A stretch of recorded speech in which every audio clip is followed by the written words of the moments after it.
Hello जी, नमस्कार। क्या हाल चाल, कैसे हैं आप सभी लोग? मैं उमेश आप सभी का एक बार फिर से वेद अकेडमी में स्वागत करता हूँ।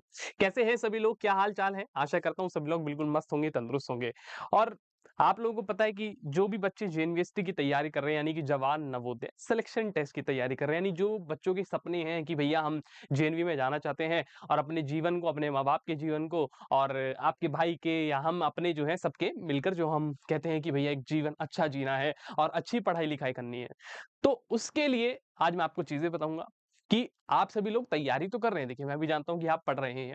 कोई बच्चा 1 किताब से पढ़ रहा है, कोई 2 से पढ़ रहा है, कोई कहीं किसी अन्य टीचर से पढ़ रहा है, कोई किसी मास्टर साहब से पढ़ रहा है, कोई किसी मास्टरनी जी से पढ़ रहा है। कोई दिक्कत की बात नहीं, पढ़िए। पढ़ने का ऑप्शन सबके पास है।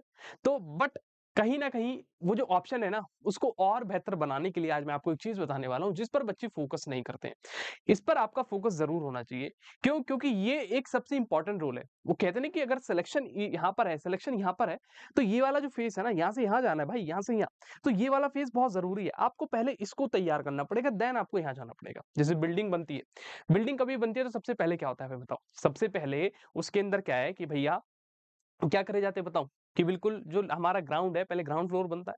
अगर ग्राउंड फ्लोर ही खराब होगा, ग्राउंड फ्लोर कैसे बनेगा? ईंट से। अगर ईंट ही खराब होंगी तो वो क्या है? तो भैया यानी कि बिल्डिंग गिर जाएगी। कभी भी कोई बढ़िया-सा भूकंप-वूकंप आया, बिल्डिंग क्या नीचे धँस जाएगी। तो ऐसे ही हमारी तैयारी होती है, हमारी तैयारी के लिए हमें हर चीज़ को ध्यान रखना होता है। ठीक है? तो आज मैं आपको बताने वाला हूँ कि भैया जो यूनिवर्सिटी क्लास 9th यानी जो क्लास 9th का आपका एंट्रेंस एग्ज़ाम होता है, उसके लिए भरते समय यानी उसकी जब आप फॉर्म को भरेंगे, जब उसकी एप्लीकेशन फॉर्म को भरेंगे, तो उसके लिए क्या-क्या डॉक्यूमेंट्स आपको चाहिए। बहुत ज़रूरी है क्योंकि बच्चे कहीं न कहीं यहाँ पर लैग कर जाते हैं। बच्चों के पास ये डॉक्यूमेंट्स नहीं होते हैं और फिर बाद में क्या है जब फॉर्म भरने की तारीख आती है तो उस दौरान दिक्कतें होती हैं। चलिए शुरुआत करते हैं। देखिए क्लास 9th के बारे में आप लोग जानते हैं कि क्लास 9 की जो लेटर एंट्री होती है, वो एक तरीके से आप लोगों को जो जेएनवीएसटी क्लास 9th यानी जो स्कूल है, उसमें क्लास 9th में पढ़ने का मौका दिया जाता है। आप क्लास 9th में एंट्री करते हैं, क्लास 9 से पढ़ना शुरू करते हैं और जीवन में अपना आगे बढ़ते रहते हैं 9 के बाद 10th, 11th, 12th। वो आपकी इच्छा होती है कि आप आगे पढ़ना चाहते हैं जेएनवी में या अगर किसी की इच्छा है कि नहीं भाई उसका कहीं और मान लीजिए सैनिक स्कूल में हो गया तो सैनिक स्कूल में जा सकता है, उसके पास विकल्प होते हैं। ठीक है? ये जो टेस्ट है आपका, ये नवोदय विद्यालय समिति यानी जो एनवीएस होती है, उसके द्वारा ये कराया जाता है। यानी जो नवोदय विद्यालय समिति है, वो उसको कंडक्ट कराती है। ठीक है? अब मैं आपको बताऊँगा कि क्या-क्या डॉक्यूमेंट्स आपको चाहिए। ठीक है? देखिए आवेदन से पहले ध्यान दें, यानी जब आप एप्लीकेशन भरेंगे यानी फॉर्म भरेंगे तो उससे पहले आपको कुछ चीज़ों को ध्यान देना है कि सभी दस्तावेज पहले से तैयार रखें। ठीक है? यानी जितने भी आपके डॉक्यूमेंट्स हैं, दस्तावेज हैं, सभी को वो पहले से भाई क्या रखें, तैयार करके न करना पड़ेगा। अगर आप सोचे कि भाई जब एप्लीकेशन फॉर्म आ जाएँगे मैं जभी भर लूँगा या जभी तैयार कर लूँगा, तो वो गड़बड़ है, वो गलत हो जाएगा। ठीक है? फिर आगे क्या है नाम, जन्मतिथि और पता सही भरें। हमेशा ये चीज़ याद रखिएगा आपसे चाहे कोई भी गलती हो जाए, आपसे इतनी सी भी गलती हो जाए फॉर्म में कि मान लीजिए कोई डॉक्यूमेंट में गड़बड़ हो गई, बट आपका जो नाम है, आपके फादर नेम है, आपका एड्रेस है, आपकी डिटेल्स है, ये सही होनी चाहिए। ये बहुत ज़रूरी है कि सही हो। ठीक है? दस्तावेज स्पष्ट यानी क्लियर स्कैन किया, यानी कि जो आप डॉक्यूमेंट स्कैन करके अपलोड करेंगे वो क्या होनी चाहिए, बिल्कुल क्लियर होनी चाहिए। मैं अभी आपको आगे दिखाने वाला हूँ ये सारी चीज़ें। मोबाइल नंबर और ईमेल सक्रिय होनी चाहिए, यानी कि जो भी आप मोबाइल नंबर डालेंगे वो चलने वाला होना चाहिए। ऐसा ना हो कि आज से 2 साल पुराना आपने मोबाइल नंबर डाल दिया और वो मोबाइल नंबर बंद पड़ा है। या वो ईमेल आईडी डाल दी जो आप चलाते ही नहीं थे कभी। चाहे आप नया मोबाइल नंबर ले लीजिए, चाहे आप नई ईमेल आईडी देखिए नई ईमेल आईडी बना लें, मोबाइल नंबर तो मत लेना, मोबाइल नंबर वही रखना जो चलता आ रहा है, बट उसी से ही रजिस्ट्रेशन करना। ठीक है? चलिए, फॉर्म भरने के लिए जो मुख्य दस्तावेज हैं, पहले क्या है भैया? Passport size photo. क्या चाहिए मेरे भाई? पासपोर्ट साइज़ फ़ोटो यानी आपके पास पासपोर्ट साइज़ फ़ोटो होनी चाहिए। सिग्नेचर होनी चाहिए, छात्र के हस्ताक्षर यानी कि जो भी बच्चा फॉर्म भरेगा, उसके सिग्नेचर अच्छे होने चाहिए। पेरेंट्स के हस्ताक्षर होने चाहिए, ठीक है? और क्या है DOB proof, residence certificate, study certificate, है ना? अगर कास्ट सर्टिफिकेट यानी कि जाति प्रमाण पत्र लागू होता है तो वो होना चाहिए। अगर या फिर बच्चा पीडब्ल्यूडी है, यानी कि फिजिकली डिसेबल्ड है, तो अगर उसके पास वो सर्टिफिकेट है यानी कि जो विकलांगता प्रमाण पत्र है अगर वो है तो वो लगा सकता है। बाकी मैं आगे आपको डिटेल में दिखा रहा हूँ, टेंशन मत लीजिए। चलिए, देखिए बात करते हैं पासपोर्ट साइज़ फ़ोटो, यानी कि जो आपकी छोटी-सी फ़ोटो होती है, जैसे आपके स्कूल का आईडी कार्ड भी होता है ना? तो उसपे भी क्या है एक छोटी-सी फ़ोटो लगी होती है। तो आपकी कुछ पासपोर्ट साइज़ फ़ोटो ऐसी होनी चाहिए। बिल्कुल साफ-सुथरी, क्लियर, साफ-सुथरी देख रहे हो कितनी क्लियर है ये लड़की हैं, बिल्कुल चमक रही है। चाहे उसने मेकअप करा उसकी कोई दिक्कत की बात नहीं है, लेकिन वो क्लियर है ना, क्लियर होना बहुत ज़रूरी है, क्लियर होना बहुत ज़रूरी है, ठीक है? तो भाई रिसेंट पासपोर्ट साइज़ फ़ोटो हो, क्लियर हो और क्या हो विज़िबल हो। देखो, ये बिल्कुल रिसेंट है, रिसेंट का मतलब क्या है कि अभी की होनी चाहिए, कि जब आप फॉर्म भर रहे हैं तो उससे 1-2 महीने की पहले की हो या फॉर्म भरने के दौरान देखिए फ़ोटो तो बहुत जल्दी बन जाती है, फ़ोटो में कोई दिक्कत नहीं है, अगर आज आप फ़ोटो खिंचवाते हैं सुबह तो शाम को मिल जाती है, उसमें कोई दिक्कत की बात ही नहीं है। तो फ़ोटो बिल्कुल रिसेंट होनी चाहिए, ऐसा ना हो कि आपसे भैया तुम भरने जा रहे हो क्लास 9 का फॉर्म, फ़ोटो लगा रहे हो क्लास फर्स्ट की। वो जो बैठा है ना फॉर्म वो जो भर के रिजेक्ट मार देगा पीछे से कहेगा ये तो गलत है बाला की गालत ही अलग है, ठीक है? क्लियर होनी चाहिए, विजिबल होनी चाहिए, ठीक है बेटा? फिर उसके बाद बात करें आधार कार्ड। देखिए सबके पास आधार कार्ड होगा इस समय। आधार कार्ड आपको पता है कि हमारे देश में बहुत ज़्यादा अब क्या है ज़रूरी है। हर व्यक्ति, हर एक बच्चे का क्या होता है आधार कार्ड होता है। तो आपके आधार कार्ड में जो डेट है, आपकी डेट ऑफ बर्थ, आपका एड्रेस, आपका नाम, आपके पिताजी का नाम, वो हर जगह सेम होना चाहिए। वो हर जगह सेम होना चाहिए। ऐसा ना हो कि आपका आधार कार्ड में नाम लिखा है, मान लीजिए मेरे ही नाम से मान लीजिए कोई फॉर्म भरता है और उसमें आधार कार्ड में नाम लिखा है उमेश सिंह और जबकि स्कूल में लिखवा रखा है उमेश कुमार सिंह। तो इसका मतलब है वो 2 बालक कंसिडर कर लिए जाएंगे कि भैया उमेश सिंह अलग है, उमेश कुमार सिंह अलग है। और आप कहो जी नहीं, नहीं ये तो हम ही है, जी हम ही है, जी हम ही है, हम ही है। वो तो कह देंगे बेटा नहीं, आप नहीं है। क्योंकि आधार कार्ड पे आपका उमेश सिंह लिखा है। आधार कार्ड एक ऐसी चीज़ है जो पूरे देश में लागू होती है। अगर आपका नाम उसमें उमेश सिंह लिखा है तो आपको उमेश सिंह ही माना जाएगा, कुमार सिंह नहीं माना जाएगा। ठीक है? तो भैया वेरीफाई नेम हो, डीओबी हो और डिटेल जो है मैच होनी चाहिए आपके ऑफिशियल रिकॉर्ड के साथ, ये याद रखना है। ठीक है? फिर है स्टडी सर्टिफिकेट, यानी कि भैया स्टडी सर्टिफिकेट में क्या होता है कि ये क्या है एक सर्टिफिकेट होता है स्कूल से जहां पर भी बच्चा करंटली पढ़ रहा है। जैसे अभी आप 9th के लिए फॉर्म भरेंगे तो आप 8th या 7th जिसमें भी पढ़ रहे होंगे। ठीक है? तो उसमें क्या-क्या होना चाहिए? आपका नेम होगा स्कूल का, क्लास होंगे, प्रिंसिपल के सिग्नेचर होंगे और क्या होना चाहिए भाई स्टैम्प होने चाहिए। ये सारे के सारे क्या एक स्टडी सर्टिफिकेट में आपके कंसिडर करे जाएंगे। ठीक है? यानी कि क्लास 8th का हो गया एक तरीके से। ठीक है? या आप इसको कह सकते हैं पासिंग सर्टिफिकेट भी कहा जा सकता है कि जो पास हो गए हैं वो होना चाहिए। फिर अभी डेट ऑफ बर्थ का प्रूफ यानी कि जो आपकी डीओबी है उसका प्रूफ होना चाहिए, यानी कि आपने कब जन्म लिया है ये भी तो माना जाएगा। अब कोई बच्चा कह दे जी भैया हम तो 2001 में पैदा हुए हैं, ये उसने कहा है, लेकिन हम कैसे माने कि बेटा तू 2001 का है? कैसे मान ले? तो उसके लिए क्या होता है एक सर्टिफिकेट होता है, हर चीज का सर्टिफिकेट है यार आज के टाइम में, हर सर्टिफिकेट। आपने अगर वैक्सीन लगवाई है उसका भी सर्टिफिकेट है, अगर किसी को कोरोना हुआ है तो उसका भी सर्टिफिकेट है, कैसे कि वो वैक्सीन ले गए।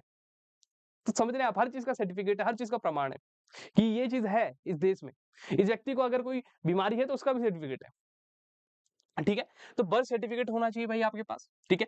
यानी आप जिसे कहते हैं कि भैया जन्म प्रमाण पत्र जिसे कहा जाता है वो आपके पास होना चाहिए। ठीक है? और बाकी देखिए अभी क्लास 10th की आपसे कोई कंसिडर है नहीं क्योंकि अभी आप क्लास 9 में पढ़ेंगे फिर क्लास 10th में जाएंगे, तो इसको छोड़ दीजिए, क्लास 10th को छोड़ दीजिए, है ना? बस ये चीज याद रखनी है। और क्या है एडमिशन वेरिफिकेशन होना चाहिए। क्या होना चाहिए एडमिशन वेरिफिकेशन, यानी आपके पास ओरिजिनल डॉक्यूमेंट्स हो, टीसी हो, मेडिकल हो, है ना? और अपने जो भी ओरिजिनल डॉक्यूमेंट्स है वो आप अपने पास जरूर रखिएगा। फिर क्या है रेसिडेंस प्रूफ। रेसिडेंस प्रूफ का मतलब होता है इसको दूसरी भाषा में कहा जाता है कि आप जिस जगह पर रह रहे हैं उसका प्रूफ, उसका प्रूफ यानी निवास प्रमाण पत्र। हिंदी में इसको हम बोल देते हैं भाई क्या, निवास प्रमाण पत्र। क्या बोलते हैं? निवास प्रमाण पत्र इसको कहा जाता है, निवास प्रमाण पत्र। ठीक है? तो ये आपके पास होना चाहिए कि आप जिस भी क्षेत्र के हैं, जब आप फॉर्म भरेंगे तो हो सकता है आपसे डोमिसाइल मांग ले जाए, जैसे क्योंकि आपको पता है कि जेएनयू फॉर्म भरे जाते हैं वो डिस्ट्रिक्ट वाइज भरे जाते हैं।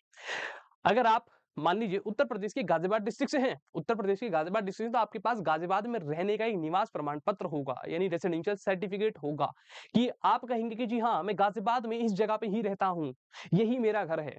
तो उसका भी एक प्रूफ है, उसका भी क्या होता है एक प्रूफ होता है, तो वो आपके पास होना चाहिए जिसे हम कहते हैं डोमिसाइल सर्टिफिकेट, हिंदी में कहा जाता है निवास प्रमाण पत्र या एड्रेस प्रूफ होता है।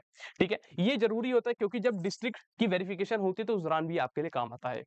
फिर क्या कैटेगरी सर्टिफिकेट, अगर आप शेड्यूल कास्ट से हैं, एसटी से हैं, ओबीसी से हैं, ईडब्ल्यू से हैं, यानी कि आप अनुसूचित जातियों से हैं या आप पिछड़े वर्ग से हैं या आप जनरल कैटेगरी से सामान्य वर्ग से हैं, तो आपके पास कैटेगरी सर्टिफिकेट का होना जरूरी है। आप तभी ही बेनिफिट ले पाएंगे अगर आपके पास कैटेगरी सर्टिफिकेट होगा। आपको पता है ना कि हर डिस्ट्रिक्ट में जब फॉर्म भरे जाते हैं तो उसमें क्या है कि जो कैटेगरी वाइज है उसका भी सीट डिस्ट्रीब्यूशन होता है कि भैया अगर कहीं पर 20 सीट है तो उसमें से 10 सीट एससी की हैं, 5 सीट ओबीसी की हैं, बची हुई जनरल की है। अगर आप एससी से हैं, एसटी से हैं, ओबीसी से हैं, जनरल से हैं, तो आपके पास ये होना चाहिए। तभी आप इसका क्या है जो बेनिफिट है वो ले पाएंगे। ठीक है? अपने ओरिजिनल सर्टिफिकेट रखें, अपनी फोटोकॉपीज जरूर रखें।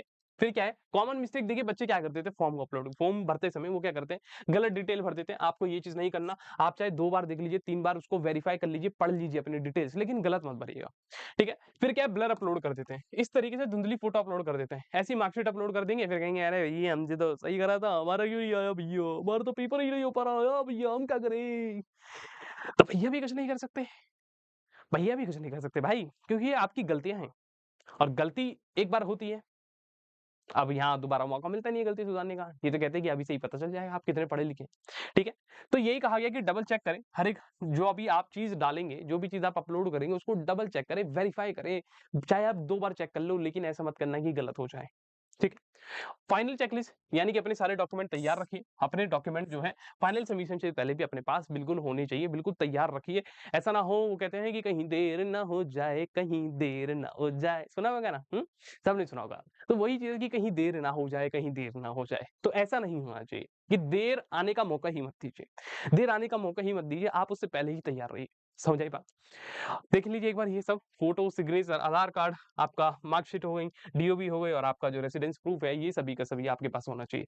कैसे अप्लाई कर लेंगे? भैया प्रिपेयर अर्ली यानी अपने आप को बिल्कुल तैयार रखेंगे, जैसे ही फॉर्म आएगा बिल्कुल कटक देनी से। देखिए फॉर्म आने के बाद आपको लगभग 1 डेढ़ हफ्ता वेट करना होता है। क्यों? क्योंकि 1 डेढ़ हफ्ते बाद क्या है आपको पता चलेगा फॉर्म भरने के लिए क्या-क्या चाहिए। क्योंकि यूट्यूब पर क्या है सारे टीचर्स या आप कह सकते हैं जो फॉर्म अप्लाई करना सिखाते हैं यूट्यूबर्स, वो लोग क्या है वो बता देते हैं कि जब आप नवोदय का फॉर्म भरेंगे तो ये चीज़ें हमें चाहिए। तो आप कम से कम 1 हफ्ता वेट करिएगा, उसके बाद फॉर्म भरेंगे, ठीक है? जब तक 1 हफ्ते में आपको पता चल जाएगा ये डॉक्यूमेंट्स और हमें चाहिए, अगर कुछ बदलाव आता है तो ये डॉक्यूमेंट्स हमें चाहिए, ठीक है? तो बड़े ही ध्यान से भरेंगे, वेबसाइट हमारी यही आएगी, जब आपके फॉर्म चालू हो जाएँगे वेदा अकेडमी आपको बता देगी, तो आप इस चैनल को सब्सक्राइब करके रख सकते हैं। सारी डिटेल आपको मिलती रहेगी, ठीक है भाई? और साथ में अगर आप तैयारी करना चाहते हैं और अच्छी अपनी तैयारी को करना चाहते हैं, तो मैं आपको बता दूँ, क्लास 6th के लिए क्लास 6 वाले बच्चों के लिए जो क्लास 6 की तैयारी कर रहा है, अगर कोई देख रहा हो तो भाई उसके लिए भी है ये, ठीक है? 1 जून 2026 से हमने बैच शुरू कर दिया already. Already we have launch that batch. Arjuna batch इसका नाम है। अगर कोई अभी एनरोल होना चाहता है तो वो एनरोल हो सकता है। ठीक है? अर्जुना बैच में हमारे टीम का नीचे नंबर चल रहा होगा एक 9810337915 आप उस पे कांटेक्ट कर सकते हैं, एनरोल कर सकते हैं। फिर एक लक्ष्य बैच, ये क्लास 9 वालों के लिए, जिनके लिए स्पेशल मैं वीडियो बना रहा हूँ, जिनके लिए मैं स्पेशल वीडियो बना रहा हूँ भाई तुम लोगों के लिए। मैं एक बात बता दूँ, लक्ष्य बैच ऐसा बैच है जिसमें आपको सिलेक्शन बहुत प्यार से मिल जाएगा। बहुत प्यार से सिलेक्शन हो जाएगा क्योंकि इसमें पढ़ाने वाले कौन है?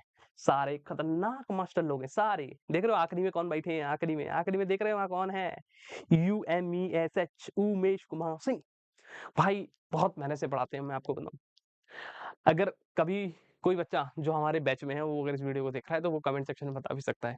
कितनी जोर, कितनी मेहनत, कितनी शिद्दत के साथ पढ़ाया जाता है। पढ़ाना बहुत मुश्किल काम होता है मैं आपको बताऊँ।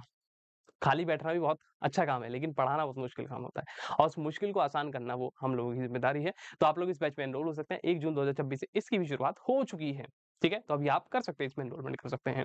ठीक है? बाकी आशा करता हूँ सभी को जो भी चीज़ मैंने बताई वो सारी की सारी क्लियर होंगी। डॉक्यूमेंट्स अपने पहले से ही तैयार करके रखिए, देर ना हो जाए कहीं, देर ना हो जाए।